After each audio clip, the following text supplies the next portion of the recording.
Welcome to Shared Insights, the podcast from BA Insight. My name is Pete Wright, and I'm joined today with our CTO, Jeff Fried. Hello, Jeff. Hello, Pete. Great to talk to you as always. And you, sir. We are talking about, I think, one of your very favorite topics. We're talking about search and findability and the future of findability in the legal industry. How did this topic come to the top of your desk today? I live in the future. As my wife will tell you. As you do, we know. So that's partly why it's my favorite topic. But as you know, BA Insight does business with many law firms. It's probably our top vertical in terms of the number of customers. So we have dozens of customers that are law firms, mostly in the US and the UK. And it's sort of a pivotal time for them. So the subject of how to take advantage of technology in sort of the next wave for these law firms is top of mind for many of them. And that stimulated this particular subject. One of the things we've talked about on this show in other contexts is, and speaking specifically of the legal industry, is just first of all, the massive sort of complexity of the systems, the number of documents that they have to track. But we've also talked about the fact that they have a rather sort of recent history of adapting to technology. That it was until not too long ago that the library, the legal library, was a great selling point for the firm. Can you talk a little bit about the set the stage of complexity for the legal technology for us? Yeah, one of the things about the legal profession that's special to me is that they're particularly aware that they are an information business. So it's one of the domains where knowledge management has stayed very strong, where in many other industries, it's sort of knowledge management almost became a dirty word for a while and then is back. Mm-hmm. Same thing with librarians, right? The law firms that I visit still have active libraries in a way that is under siege in many other verticals because of sort of the availability of information. So the information and knowledge nature of the business is top of mind for law firms. They're also interesting because they're billable and time is money. And they're an interesting mix of, I'll say, laggards in the sense that many of the big picture trends like use of the cloud, adoption of mobile devices and technology is later than many other verticals. So it's similar, but our law firm customers are only just starting to look at Office 365, at hybrid search, where many of our other customers are well into it. At the same time, there's some trends, in particular in the sort of AI machine learning, which, as you know, we're very active in, that I think law firms are at the vanguard. So it's a lot of fun for me because, at the beginning of the year and sort of actually just the end of last year, I did these predictions on this very podcast as well as our blog. And I look back at them prior to this one. Most of the previous year's predictions that have sort of come to pass apply to law firms in sort of this later adoption category. The use of the cloud, mm-hmm. the new generation of intelligent systems, and even the polish and consumer grade applications are now relevant for law firms.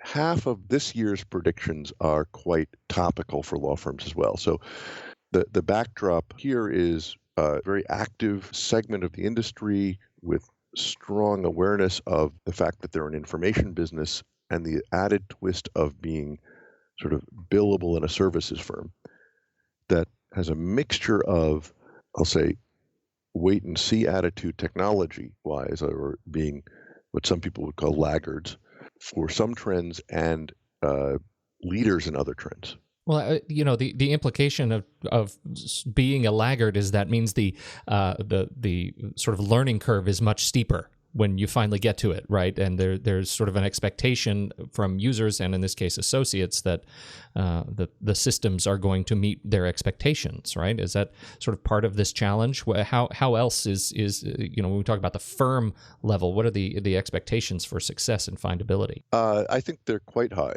and for some firms being, I'll say, late adopters of particular areas is a conscious strategy that is very effective.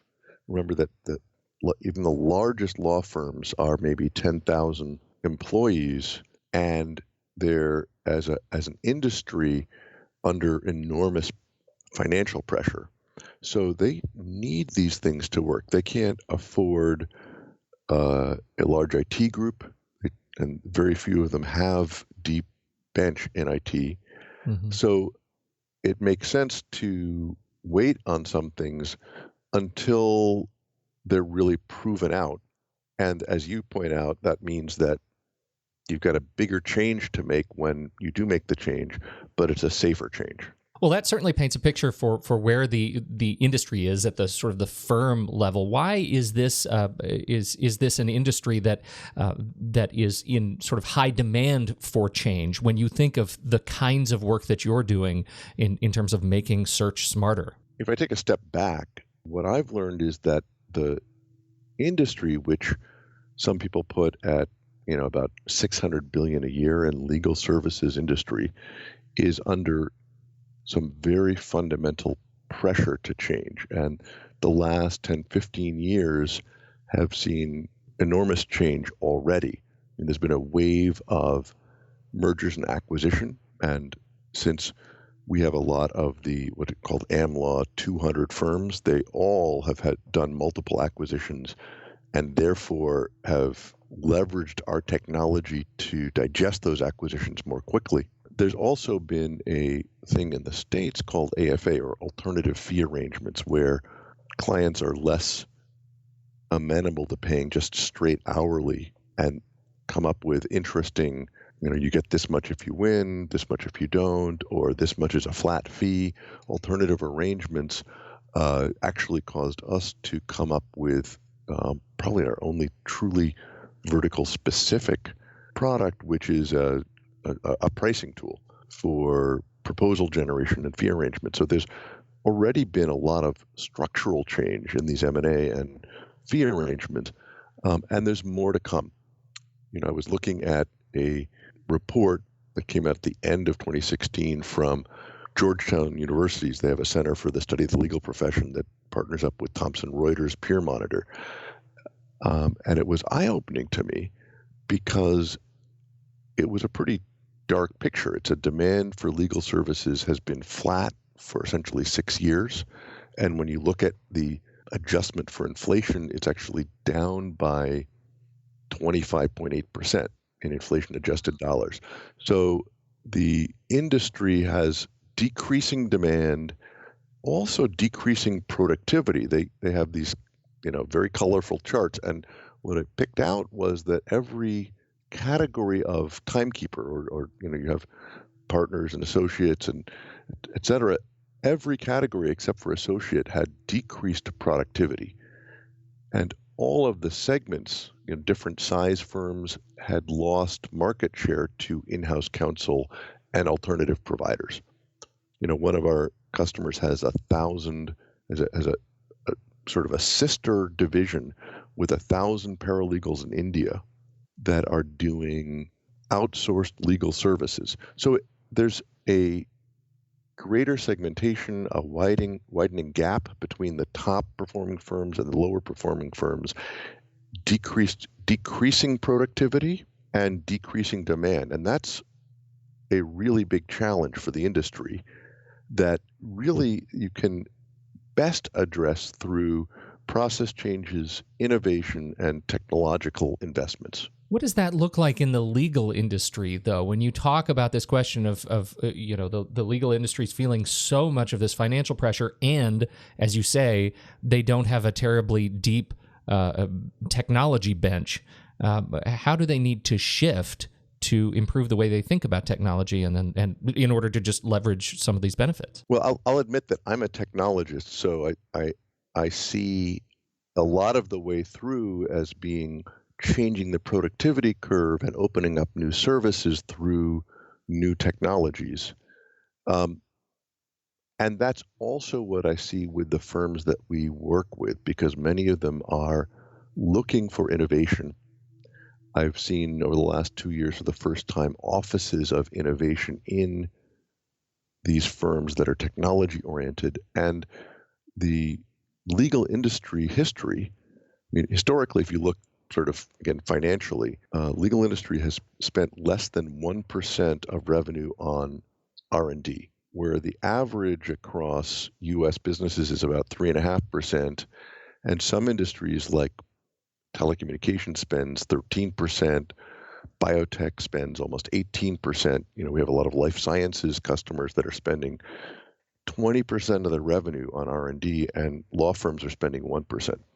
So for law firms that are looking for a way out or a successful way through this turbulent time, it's going to be digital transformation and further digital transformation. And increasing spending from 1% to maybe 2% may seem like a lot to partners, but it's the path for firms to really thrive in a challenging climate.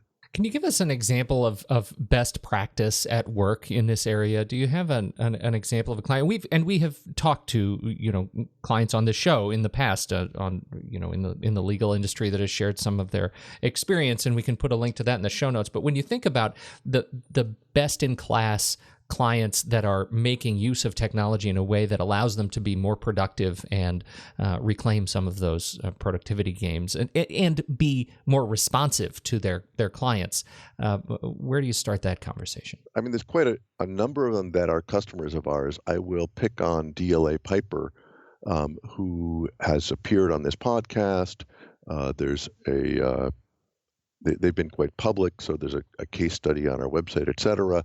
And they've been fabulous to partner with. They're forward-looking. They have one of these innovation centers.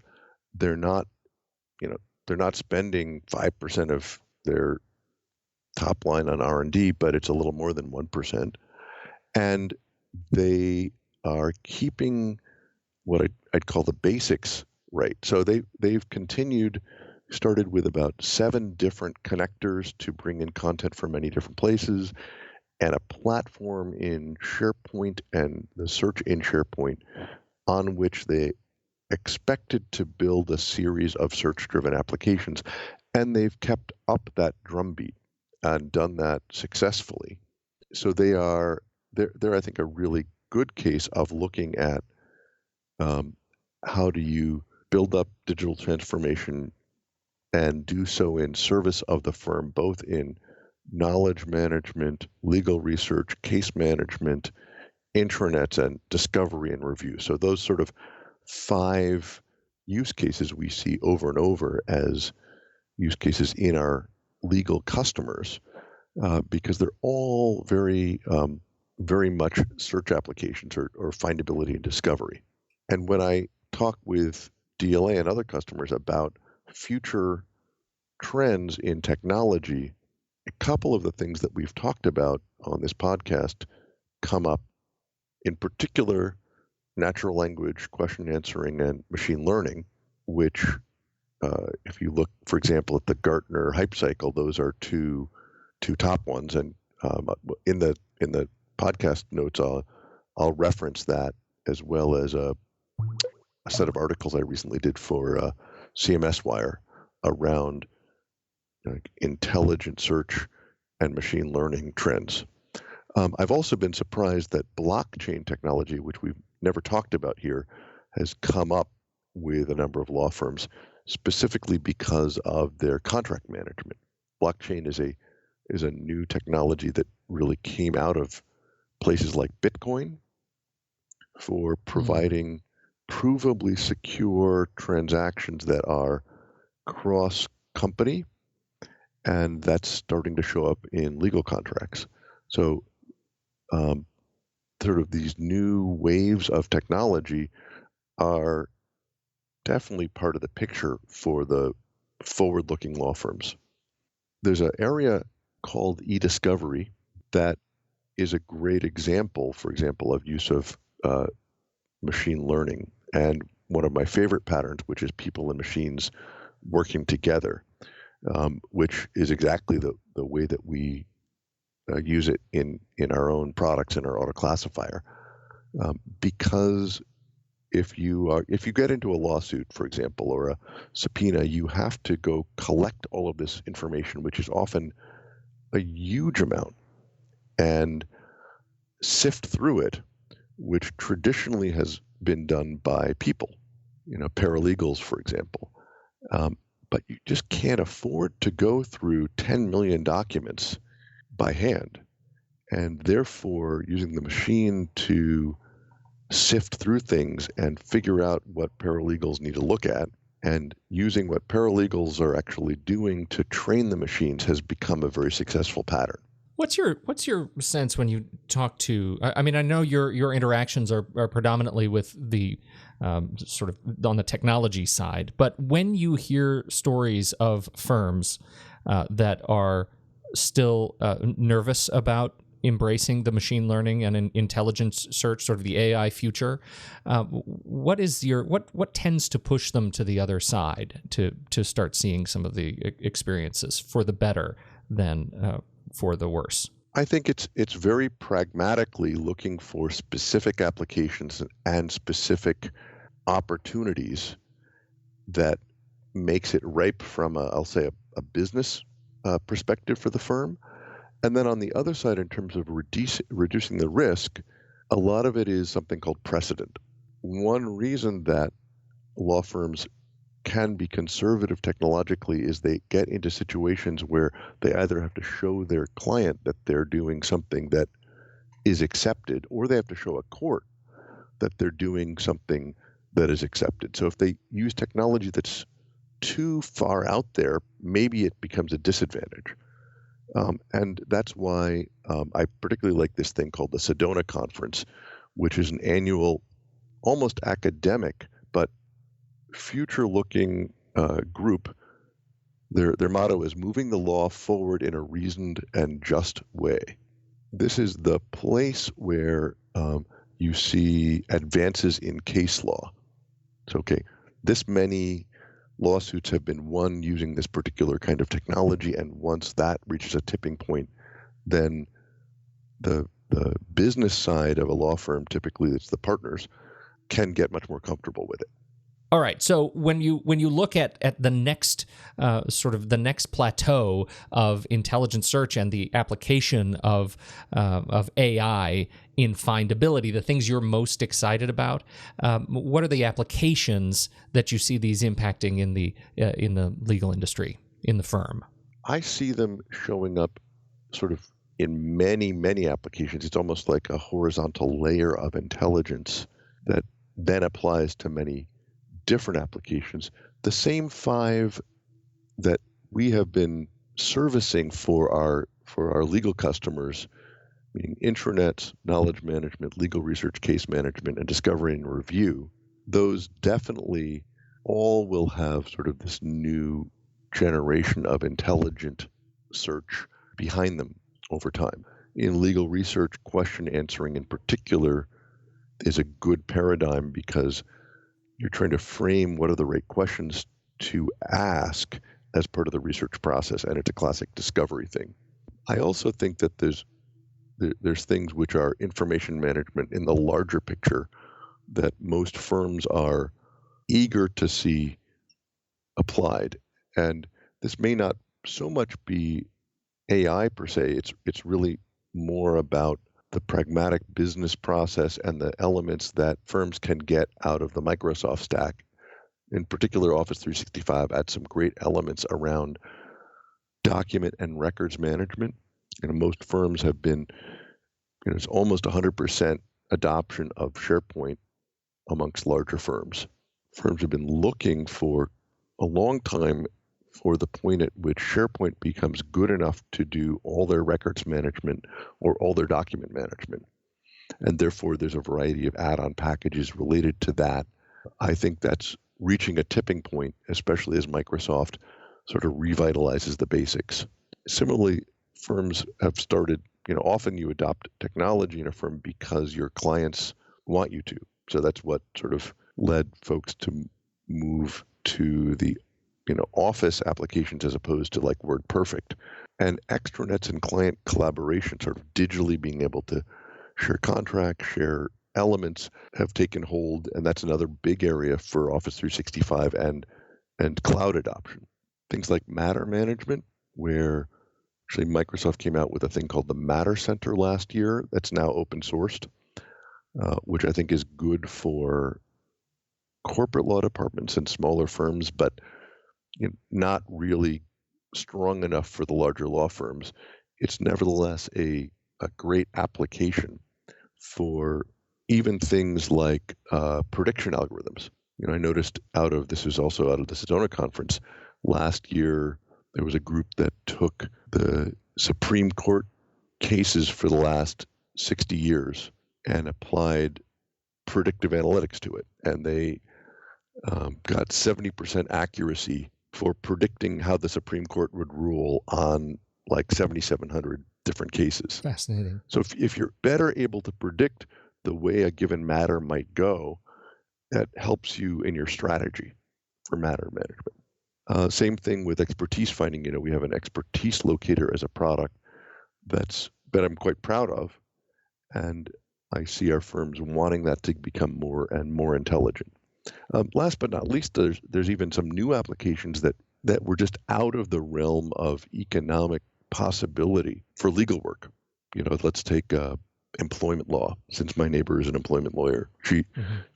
There's a ruling in many countries, certainly in the U.S. and the U.K., that you have to pay overtime for particular classes of employees, and really complying with that effectively can be a time-consuming and expensive proposition. Like, the EU has a rule that you're liable for overtime pay even during an employee's paid vacation days. And if you have like 50,000 employees, that's huge. So if you want to determine how much your liability looks like, going through all of that by hand is, could take 2-3 person years of legal time. Nobody would pay for that. But if you can use technology to do that, it now becomes a service that you can do as a law firm to your corporate clients that gives them good value. Same thing with contracts reviews in security markets, for example, are things that you just don't do for over-the-counter kind of stocks and contracts. And there's an exposure and liability there that banks, for example, do a lot of this, and they don't know how much exposure they have. Today, you couldn't afford to help them. They wouldn't pay for the kind of manual work it takes to sift through things and do an assessment of risk. This kind of technology really opens up, I think, some new services that law firms can provide. You've already teased us with a few mentions of what BA Insight is doing, the software that helps legal firms do what they need to do. Since you're here and we're talking about the future of findability, where do you see BA Insight going in this particular domain, supporting the legal industry? Very happy to talk about that. I want to first acknowledge the obvious, which is we're not doing everything. I mean, there's a big wave here. So, for example, e-discovery review is not something BA Insight focuses on. We can provide some components to it, but there's other firms that are doing, for example, some really interesting AI work in e-discovery. Within the domain that we work, the 5 applications I talked about, the things like matter management, contract management, things like that, we're doing some really exciting work, much of it with our clients. And we're in the position to take things mainstream for legal that we've already done in other industries. So hybrid, cloud, mobile are big waves for law firms that, as you know, we've already got a really strong position for. We just came out with mobile support for now all of our applications, in particular visual refiners and smart previews. And I'm starting to see law firms look at how they can help their attorneys go mobile. The relationships that we've built with the content providers and folks like Westlaw, Thomson Westlaw, and Lexis are evolving even deeper to personalized entity extraction and relationship extraction using some of this technology. And the relationship we have with Microsoft, which is really important to many firms, like the kind of document management extranet stuff I talked about in Office 365. Mm-hmm. We're staying very close with Office 365. All of our products now work in it. And also to Delve. We haven't talked that much in this podcast about the AI that's built into the Microsoft Cloud, but that's something that we're deep into. Obviously, analytics, both our smart analytics and the Engage partnership that we announced at the beginning of the year, are important for law firms, and we targeted with the next generation Engage platform specifically systems that law firms use a lot. Things like Elite, things like Aderant, which are used for CRM, practice management, and sort of profitability, financial management in firms. We'll have analytics for mid-year so they can see how their users are behaving and therefore tune their systems and their processes to get better productivity. And last but not least, we're doing some work that I'll only allude to here with Dynamics. It's another Microsoft stack that's a big push that many law firms also use. So you'll hear us talking a lot more about intelligent search, intelligent intranets, and the basic, both what does that mean, things that are relevant, proactive, interactive, and how that applies to law firms. This is it's great stuff. I had dinner with a dear friend who's an attorney. He's a senior partner at a small firm, 15 associates, and we were talking about some of this stuff as reference to some of the topics we're talking about on this very show. And he said, there's no way we could do that. It's just not easy enough yet. And from everything that you're telling me here, it sounds like things are getting easy enough.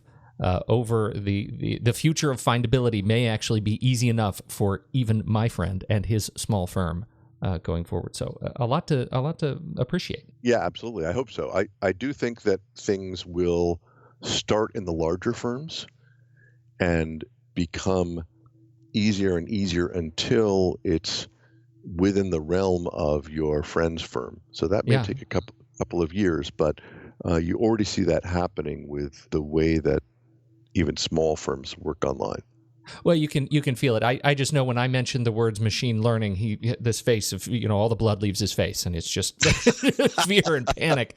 And so I know we're a couple of years out. It's going to take a couple of years to acclimate to that. But this is all fantastic stuff. I love hearing where BA Insight is going, and thank you for your time and attention to give this to us. We already mentioned the DLA Piper conversation we've had. We'll put that in the show notes. We will put our contact link so people can reach out to you. What else?